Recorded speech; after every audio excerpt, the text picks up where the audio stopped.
এই বলদের মতো এমন হাসছিস কেন?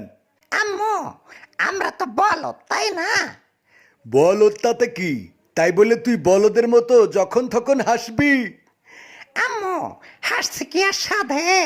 একটা কাণ্ড দেখা তারপরে না হাসছি।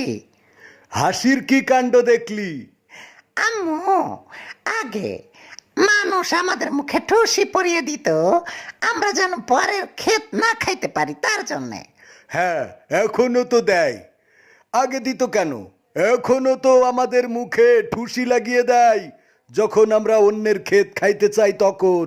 আম্মু, এখন দেখছি কত হাজার হাজার মানুষ তারা নিজেরা নিজেদের মুখে ঠুসি লাগিয়েছে। আরে ওরা তো ঠুসি লাগিয়েছে ওই পরের ক্ষেত খাওয়ার জন্য না, ওরা ঠুসি লাগিয়েছে কি একটা ভাইরাস যেন আইছে পৃথিবীতে, সেই ভাইরাস থেকে মুক্ত থাকার জন্য, বুঝেছিস? আম্মু, সেটা তো বুঝেছি, কিন্তু একটা বিষয় আমার মাথায় খালি শুধু ঘুরতাছে। তোর মাথায় আবার কি ঘোরে?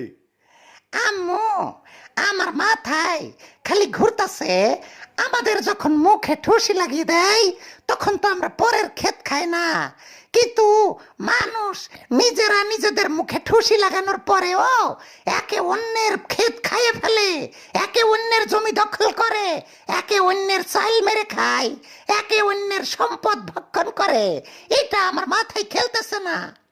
আরে শোন, ওরা মানুষ আর আমরা বলদ।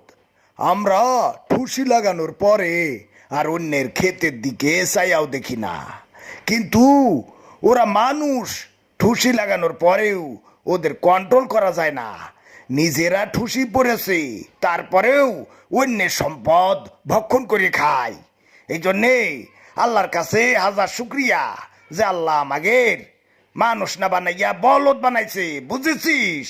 হ্যাঁ আম্মু, তুমি ঠিকই বলেছ, আমরা মানুষ না হইয়া বলদ হয়েছি, সেই ভালো।